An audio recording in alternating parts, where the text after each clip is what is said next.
Существует техника изучения языков, которой можно заниматься самостоятельно, абсолютно бесплатно, при этом она очень эффективна и занимает всего 15 минут в день.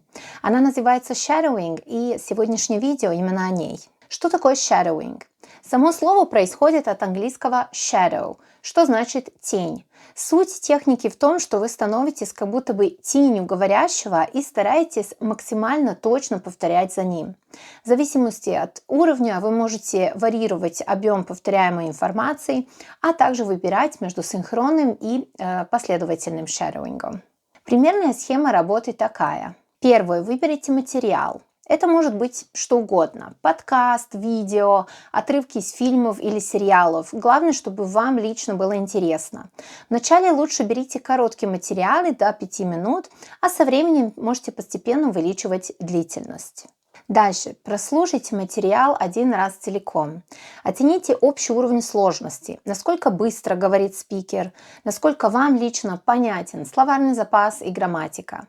Начинающим лучше выбирать более простые материалы с короткими предложениями и такими базовыми темами. Не должно быть прям все понятно, так как фокус не на самом материале, а на его звучании. Слушайте и повторяйте. Останавливайте аудио после каждого предложения и повторяйте его вслух. Обращайте внимание на связки между словами, на ритм, интонацию, ударение. Именно они помогают нам передавать смысл. Старайтесь их копировать максимально схоже с оригиналом. Не вдумывайтесь сильно, о чем там идет речь, а старайтесь копировать именно звуковую сторону языка. Затем повторите этот этап полностью еще раз. Поработайте с текстом. Найдите транскрипт, текст видео. Разберите незнакомые слова и выражения. При необходимости можете их выписать. Потом сделайте shadowing еще раз.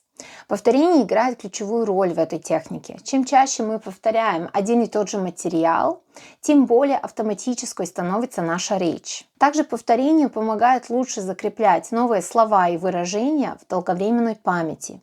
Кроме того, наш речевой аппарат постепенно привыкает к новым звукам и положениям, что делает произношение более естественным. Вначале такая практика может казаться непривычной и даже странной. Все-таки вы говорите вслух сами собой, и это может вызвать неловкость.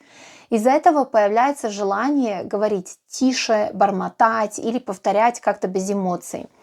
Так может быть и комфортнее, но эффективность снижается. Поэтому важно стараться говорить так же выразительно, как спикер. Копировать не только слова, но и интонацию, ритм и подачу. Почему это важно? Потому что основная сложность языка не в словах и в грамматике, а в умении использовать их естественно, как это делают носители. Shadowing помогает перенять вот именно эту сторону речи. А если добавлять драматичность, эмоции, даже жесты, немного играть, вы точно начнете со временем говорить более свободно и естественно. Данные шаги можно брать за основу и адаптировать их под себя в зависимости от уровня, времени и настроения. Начиная с уровня B1 можно постепенно отказываться от транскрипта и работать только с аудио, а также выбирать, какие именно фразы повторять, а не повторять все подряд. Начинающим особенно полезно записывать себя и сравнивать с оригиналом. С уровня B2 можно переходить к синхронному шадоуингу. Это когда вы говорите одновременно со спикером без пауз. Это, конечно, требует отдельной тренировки. Если практиковать данную технику правильно и регулярно, она дает множество преимуществ. Улучшает произношение, помогает лучше понимать, как строятся предложения на иностранном языке, развивает навыки восприятия речи на слух и устной речи, расширяет словарный запас и увеличивает объем рабочей памяти на иностранном языке. Кроме того, она развивает навык метакогнитивного наблюдения за языком.